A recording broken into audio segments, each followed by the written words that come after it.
morning, Lions. Today is Wednesday, February 26, 2014.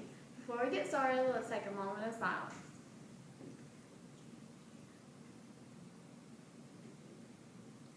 Now, let's go to the pledge.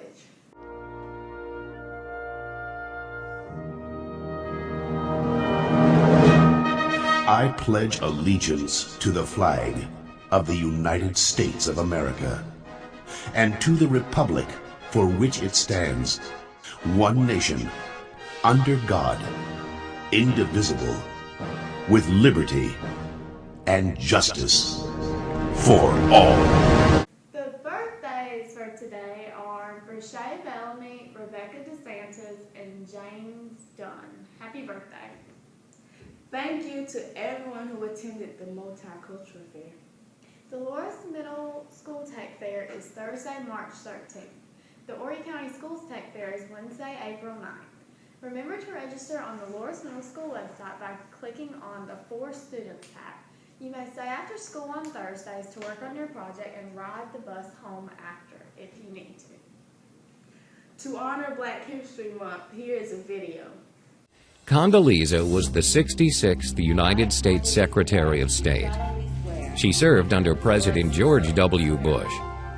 On November 16, 2004, George Bush nominated Condoleezza as Secretary of State. The Senate approved her nomination by a vote of 85-13. She is the first black female, the second African American, as well as the second woman to hold the position of the U.S. Secretary of State. She is a moderate Republican.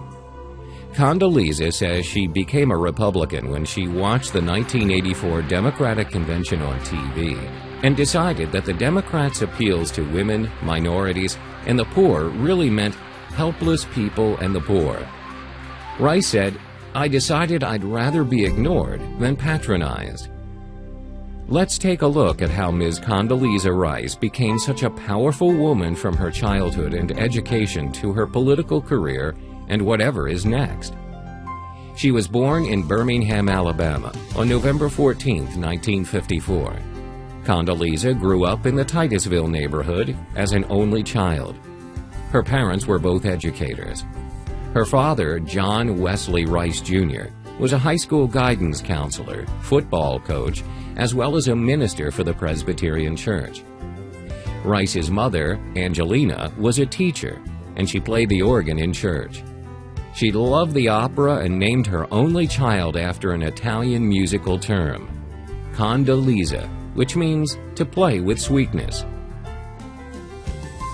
Growing up in Alabama, young Condoleezza experienced firsthand the injustices of city's discriminatory laws and attitudes. Birmingham was clearly divided into black and white spheres, and the two worlds rarely met.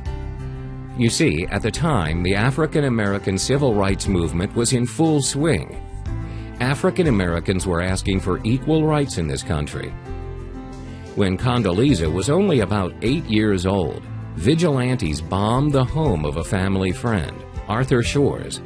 In 1963, the 16th Street Baptist Church was bombed, killing 4 little girls going to Sunday school. One of those little girls was Condoleezza's friend from school. Yes, Condoleezza grew up amongst terror.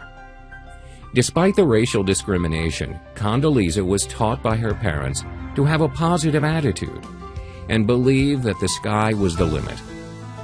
In 2004, Condoleezza said this about the incident. "I remember the bombing of that Sunday school at 16th Street Baptist Church in Birmingham in 1963. I did not see it happen, but I heard it happen, and I felt it happen just a few blocks away at my father's church.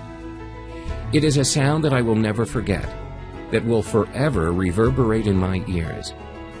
That bomb took the lives of 4 young girls, including my friend and playmate, Denise McNair. The crime was calculated to suck the hope out of young lives, bury their aspirations. But those fears were not propelled forward. Those terrorists failed. Like most parents, they tried to protect little Condoleezza from what was going on. But despite their best efforts, she still was very aware of what was happening. She once told Ebony magazine, Our parents really did have us convinced that even though I couldn't have a hamburger at Woolworth's, I could be President of the United States. Not too long after the church bombing that killed her friend, the Rice family watched on TV President Lyndon Johnson sign the Civil Rights Act on July 2nd, 1964. Yes, times were changing. Rice was an incredibly bright student. She skipped both first and 7th grade. Her parents encouraged her to give 100% in everything she tried. She took lessons in piano, ballet, violin, French, Spanish, figure skating, and even etiquette and manners. In 1965, she was the first black student to attend music classes at Birmingham Southern Conservatory of Music. John Rice coached football and taught his daughter everything he could about tactics and strategy. Rice grew to love the game and would follow football wherever she went. That's all we have for today, Lions. Bye.